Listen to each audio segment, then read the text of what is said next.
Hello viewers, welcome to our channel. నేను మీ చరణ్ పరిమి. తిరుపతి దేవస్థానం లడ్డు విషయంలో కోర్టుకు వెళ్ళిన టీటీడీ మాజీ చైర్మన్ వైవి సుబ్బారెడ్డి ఇప్పుడు ఈయన ఎందుకు కోర్టుకు వెళ్ళాడు, ఏం అడిగాడు కోర్టునని చూస్తే ఆయన బాగా కంగారు పడుతున్నట్టుగా ఉంది. ఈ విషయంలో ఎక్కడ బుక్ అవుతామో అని చెప్పేసి బాగా భయపడుతున్నట్టుంది. ఎందుకంటే ఆయన పెట్టిన పిటిషన్ కోర్టులో ఆ విధంగా ఉంది. సో ఇప్పటిదాకా వచ్చిన వార్తల్లో అత్యంత ముఖ్యమైన నిందితుడు ఎవరయ్యా అంటే ఒకటి వైవి సుబ్బారెడ్డి గారు, అలాగే ధర్మారెడ్డి గారు. సో వీళ్ళిద్దరే కీలకమైన నిందితులు, ఆ తర్వాత మిగతా వాళ్ళు. ఇది ఇక్కడ ఉన్న పరిస్థితి. అయితే ఇందులో భాగంగా ఎప్పుడైతే ఈ జంతువుల కొవ్వు ఇదంతా కలిసింది, కల్తీ అని చెప్పేసి గుజరాత్ నుంచి రిపోర్ట్ అయితే తెప్పించుకున్నారు. గుజరాత్లో ఉన్న ల్యాబ్లో దీని మీద టెస్టులు జరగడం జరిగింది. అక్కడ నుంచి రిపోర్ట్ వచ్చింది. సో ఆ రిపోర్ట్ని బేస్ చేసుకొని ఇప్పుడు వీళ్ళు ముందుకు వెళ్తున్నారు. ఇది ఒకవైపు జరుగుతూ ఉంటే మైసూర్లో కూడా ఒక ల్యాబ్ ఉంటే అక్కడ కూడా రిపోర్ట్స్ కోసం పెట్టడం జరిగింది, శాంపిల్స్ పంపించడం జరిగింది. కానీ అక్కడ టెస్ట్ చేసిన రిపోర్ట్స్ను మాత్రం వీళ్ళు కలెక్ట్ చేసుకోలేదు. సో ప్రభుత్వం ఎందుకు కలెక్ట్ చేసుకోలేదు అనే ప్రశ్న అయితే అలా ఉండిపోయింది. దీంట్లో కూడా భిన్న వాదనలు వస్తున్నాయి. అంటే గుజరాత్లో అయితే ప్రభుత్వానికి అనుకూలమైన రిపోర్ట్ వస్తుందా, గుజరాత్లో మోదీ గారు చంద్రబాబు గారికి జిగిరి దోస్తు కాబట్టి సో గుజరాత్లో వాళ్ళు అనుకున్నదే జరుగుతుందా, అనుకున్నట్టు రిపోర్ట్ సాధించగలరా అన్నట్లుగా మనకు ఆ సినారియో అయితే కనబడుతుంది. లేకపోతే మైసూర్ నుంచి ఎందుకు రిపోర్ట్ తెప్పించుకోవట్లేదు అనే ప్రశ్న అయితే ఉంది. అలాగే హైదరాబాద్లో కూడా ఉన్నాయి కదా, హైదరాబాద్లో కూడా టెస్ట్ చేయొచ్చు, కానీ ఇక్కడ ఎందుకు ట్రై చేయలేదు అనే ప్రశ్నలు అయితే ఉన్నాయి. సరే, ఇదంతా ఒక యాంగిల్ అయితే ఇప్పుడు ఆ రిపోర్ట్లు వచ్చాయి. మొత్తానికి ఆ రిపోర్ట్లను బేస్ చేసుకొని విచారణ కోసం ప్రభుత్వం ఆదేశించింది. ఎందుకంటే దానికి ఎవిడెన్సెస్ కావాలి కాబట్టి ఆ ఎవిడెన్స్ సంపాదించాకే విచారణకు ఆదేశించారు. విచారణకు ఆదేశించిన తర్వాత ఇప్పుడు ఆ జరిగే విచారణని ఆపేయాలి, ఈ విచారణ జరగడానికి వీల్లేదు అని చెప్పేసి వైవి సుబ్బారెడ్డి గారు కోర్టుకు వెళ్ళారు. సో హైకోర్టులో ఈయన పిటిషన్ వేశాడు. ఆ పిటిషన్ రేపు సోమవారం విచారణకు రానుంది. ఎందుకు ఈ విధంగా అడిగాడు, దానికి ఆయన చెప్తున్న కారణాలు ఏంటని చూస్తే అవి ఆసక్తికరంగా ఉన్నాయి. నిజానికి దీని మీద విచారణ చేయడానికి ఆ ఎన్ఫోర్స్మెంట్ డైరెక్టరేట్, అలాగే స్టేట్ విజిలెన్స్ డిపార్ట్మెంట్, ఈ రెండు కూడా దీనికి ఇవ్వడం జరిగింది. సో వీళ్ళు ఈ డిపార్ట్మెంట్ ఎస్పీ ఏం చేశారంటే దీంట్లో మీ నిర్ణయాలు ఏవైతే ఉన్నాయో, అలాగే మీరు అధికార దుర్వినియోగం ఏదైతే ఉందో వీటన్నిటికీ సంబంధించిన వివరాలు మాకు ఇవ్వండి అని చెప్పేసి మాకు తెలియజేయండి, మీరు చేసిన కార్యకలాపాలన్నిటికి సంబంధించి అని చెప్పి ఎస్పీ ఆయన కోరాడు, మాజీ టీటీడీ చైర్మన్ని. కోరిన తర్వాత ఆయన వివరాలు ఇవ్వకుండా మరొక క్వశ్చన్ చేశాడు. అసలు నా మీద ఉన్న ఆరోపణలు ఏంటి, దానికి సంబంధించిన డాక్యుమెంట్స్ ఏమైనా ఉంటే నాకు పెట్టండి, దాన్ని బట్టి నేను రియాక్ట్ అవుతాను అని చెప్పేసి అడిగాడు. సో అది కూడా న్యాయమే. ఎందుకంటే ఏదైనా ఆరోపణ వచ్చినప్పుడు ఇది ఎటువంటి ఆరోపణ, దేనికి సంబంధించి వాళ్ళ మీద కేసు బుక్ అయింది అనేది పోలీసులు అవతల వ్యక్తికి తెలియజేయాలి. కానీ తెలియజేయకుండా మీరు వచ్చి మాకు ఇన్ఫర్మేషన్ ఇచ్చేయండి అంటే ఇవ్వడానికి ఎలా సాధ్యమవుతుంది? సో ఇక్కడ ఆయన కరెక్ట్గా ఈ పాయింట్ పట్టుకున్నాడు. దీంతో పాటు మరొక అంశం కూడా, నిజానికి ఈయన అడిగిన తర్వాత వీళ్ళు ఏమాత్రం ఎన్ఫోర్స్మెంట్ కావచ్చు, విజిలెన్స్ కావచ్చు, వీళ్ళు ఆయనకి ఇన్ఫర్మేషన్ ఇవ్వకుండానే కేసును ముందుకు తీసుకువెళ్ళి దర్యాప్తు పేరుతోటి అనేక విషయాలు దాంట్లో చేరుస్తూ పోయారు. ఇలా చేరుస్తూ పోవడంతో ఇక వైవి సుబ్బారెడ్డి మళ్ళీ రియాక్ట్ అయ్యారు. సో ఆయన ఇక లాభం లేదు, కోర్టుకు వెళ్దాం అని చెప్పి డిసైడ్ అయ్యారు. సో ఈ విధంగా కోర్టుకు అంటే మీరు నా పర్మిషన్ లేకుండా, నన్ను ఏ డాక్యుమెంట్స్ సమర్పించకుండా, ఏ విధంగా నన్ను సంప్రదించకుండా ఎలా నిర్ణయాలు తీసుకుంటారు అనేది ఒక ఆరోపణ. దీంతోపాటు ఆ డిపార్ట్మెంట్ ఏదైతే టీటీడీ ఉందో, టీటీడీకి ఆల్రెడీ విజిలెన్స్ విభాగం అంతర్గతంగా ఉంది. సో టీటీడీ అనేది స్వయం ప్రతిపత్తి గల సంస్థ. సో దీనికి విజిలెన్స్ విభాగం ఉంది, ఏదైనా దర్యాప్తు వాళ్ళు చేస్తారు. కాబట్టి స్టేట్ గవర్నమెంట్ దీంట్లో ఇన్వాల్వ్ అయ్యి ఇటువంటి స్టేట్ గవర్నమెంట్ ఆధ్వర్యంలో ఉన్న ఈ సంస్థలు చేయాల్సిన పని లేదు అని చెప్పేసి ఈ విషయాలన్నీ కూడా తన పిటిషన్లో నమోదు చేస్తూ దానికి సమర్పించాడు కోర్టుకి. కాబట్టి వీళ్ళకి అధికారం లేదు కాబట్టి ఆపేయండి అనేది ఈయన వాదన. మరి కోర్టు దీని విషయంలో ఏం చేస్తుందనేది చూడాలి. ఇందులో కేవలం ఆ ఎస్పీలే కాకుండా మరి కొంతమంది పేర్లు కూడా చేర్చాడు. టీటీడీ ఈఓ ఆయన పేరు చేర్చారు, అలాగే రాష్ట్ర ప్రధాన కార్యదర్శి పేరు చేర్చారు, అలాగే సాధారణ పరిపాలనా శాఖ ముఖ్య కార్యదర్శిని చేర్చారు. సో ఇప్పుడు వీళ్ళందరూ కూడా ఈ కేసులో హాజరవ్వాల్సిన అవసరం అయితే ఉంది. ఎన్ఫోర్స్మెంట్ డైరెక్టరేట్, అలాగే విజిలెన్స్ ఎస్పీలు, అలాగే ఈ అధికారులు.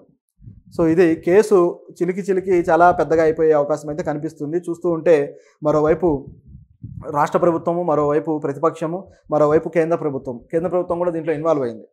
సో దీని విషయంలో కేంద్ర ప్రభుత్వం నుంచి కూడా అనేక రకాల విమర్శలు అయితే చేస్తూ ఉన్నారు కొంతమంది వ్యక్తులు. ఇది విధంగా జరుగుతుంది.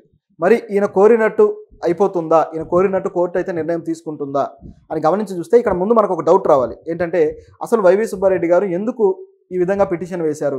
ఒకవేళ ఎన్ఫోర్స్మెంట్ కావచ్చు, లేకపోతే విజిలెన్స్ కావచ్చు, వీళ్ళు దర్యాప్తు చేస్తే ఈయనకు వచ్చిన సమస్య ఏంటి? కల్తీ జరగలేదు, కల్తీ జరిగిన అనేక ట్యాంకర్లు మేమే వెనక్కి తిరిగి పంపించేశాము అని చెప్పేసి 2 రోజుల క్రితం ఆయనే అన్నాడు. దాదాపు 5 సార్లు మేము పంపించామన్నారు. తర్వాత జగన్ అయితే 18 సార్లు పంపించామన్నారు. సో ఈ విధంగా చెప్పినప్పుడు కల్తీ జరిగేదాన్ని మేము అడ్డుకుంటున్నామనే సిగ్నల్ అయితే ఇచ్చారు. అయితే ఇక్కడ ఉన్న కల్తీ కేవలం వనస్పతి కల్తీయో లేకపోతే మరోటో కాదు. ఇక్కడ ఉన్నది జంతువుల కొవ్వుకు సంబంధించిన కల్తీ, అదైతే కలపలేదని చాలా స్ట్రాంగ్గా చెబుతున్న ఈ వ్యక్తి ఎందుకు ఈ విచారణకి రెడీగా లేరు? విచారణ చేస్తే ఈయనకు వచ్చిన సమస్య ఏంటి? ధైర్యంగా నిరూపించుకోవడానికి ముందుకు రావచ్చు కదా. సో ఏదో ఒక రకమైన కల్తీ అయితే జరిగింది కాబట్టి ఆ కల్తీ బయటపడుతుందని భయపడుతున్నారా? నిజానికి దీంట్లో చాలా పెద్ద వ్యాపార సంబంధమైన విషయాలు ఉన్నాయి. ఎందుకంటే అసలు కిలో నెయ్యి ఇంత తక్కువ ధరకి ఎలా వస్తుంది అని చెప్పేసి చాలా పెద్ద వాదనలు ఉన్నాయి. కిలో నెయ్యి ఇంత తక్కువకు రావడం అనేది సాధారణమైన విషయం అయితే కాదు. సో దీని విషయంలో ఏం జరుగుతుంది అనే క్వశ్చన్ అయితే ఉంది. ఎందుకంటే కేవలం 320 రూపాయలకి ఇస్తున్నారు. నిజానికి మార్కెట్లో కూడా 600 రూపాయలకు అమ్ముతున్నారు, బయట మార్కెట్లో విడిగా కొంటే కూడా. సో అంత రేట్లో ఉన్నది ఇక్కడ ఎలా తక్కువకు వస్తుంది అనే క్వశ్చన్ అయితే రావాలి కదా. సో మరి ఏంటి దీంట్లో ఏం జరుగుతుంది అనేది ఒక క్వశ్చన్ ఉంది.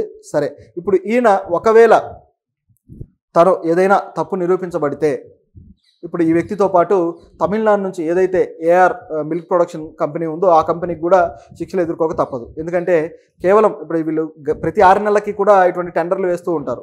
ఇలా టెండర్లు వేసినప్పుడు ప్రతి 6 నెలలకి కూడా ఆ టెండర్లు పాడుకొని ఆ టెండర్లో ఓకే చేసుకున్న వాళ్ళు మాత్రమే ఈ నెయ్యి సప్లై చేయడం అనేది జరుగుతుంది. సో ఈ గవర్నమెంట్ వచ్చిన తర్వాత మొదట్లో ఢిల్లీలో ఉన్న ఆల్ఫా కంపెనీకి ఇచ్చారు. ఆ తర్వాత వచ్చేసి రీసెంట్గా గత 6 నెలల్లో మాత్రం తమిళనాడులో ఉన్న తమిళనాడుకి సంబంధించిన ఏఆర్ ప్రొడక్షన్ అయితే చేసింది. సో ఇది ఇక్కడ ఉన్న పరిస్థితి. కాబట్టి ఈ సంస్థలన్నీ కూడా దీంట్లో ఇన్వాల్వ్ అయ్యి వీళ్ళందరూ కూడా కేసులు బుక్ అయ్యే అవకాశం అయితే ఉంది. ఇది ఒక వైపు ఉంటే మరోవైపు సిబిఐ విచారణ చేయించండి అని చెప్పేసి వైసీపీ డిమాండ్ చేసింది కూడా. మీరే డిమాండ్ చేసి మళ్ళీ మీరే ఎందుకు వద్దంటున్నారు అనేది ఇప్పుడు అర్థం కాని క్వశ్చన్. ఒకవైపు స్టేట్ గవర్నమెంట్కి సంబంధించిన సంస్థలు చేస్తేమో ఒప్పుకోవట్లేదు, కానీ సెంట్రల్ గవర్నమెంట్కి సంబంధించిన సంస్థలు అయితే చేయాలి అంటున్నారు. అది కూడా పూర్తి స్థాయిలో దాని మీద గట్టిగా మాట్లాడట్లేదు. కొద్దిగా డౌట్ఫుల్గానే ఉంది వీళ్ళ వ్యవహారం. సో ఇది ఇక్కడ పరిస్థితి. అయితే చంద్రబాబు గారు మాత్రం దీన్ని వదిలేలాగా లేడు, చాలా గట్టిగా పట్టుకున్నాడు. ఎందుకంటే ఆయన దీంట్లో మరొక లాభం ఏదో ఆశిస్తున్నాడు అనేది క్లియర్గా కనిపిస్తుంది. దీనికి సంబంధించి మనం వేరే దాంట్లో మళ్ళీ వేరే వీడియో చేద్దాం, ఆ చర్చ కూడా జరిగిద్దాం. ఇదిలా జరుగుతూ ఉండగా పవన్ కళ్యాణ్ గారు మధ్యలో ఇంకొక యాక్ట్ మొదలెట్టారు. మరి ఈయన ఏం చేస్తున్నాడు, ఏం యాక్ట్లు మొదలెడుతున్నాడో అర్థం కాకుండా ఉంది. పరిపాలనకు సంబంధించిన విషయాల్లో కాకుండా ఇట్లాంటి విషయాల్లో ఆయన అగ్రెసివ్గా ఆయన నిర్ణయాలు తీసుకోవడం అనేది ఆశ్చర్యంగా ఉంది. ఇప్పుడు పవన్ కళ్యాణ్ గారు ఒక దీక్ష అయితే చేపట్టబోతున్నారు, ప్రాయశ్చిత్త దీక్ష అంట.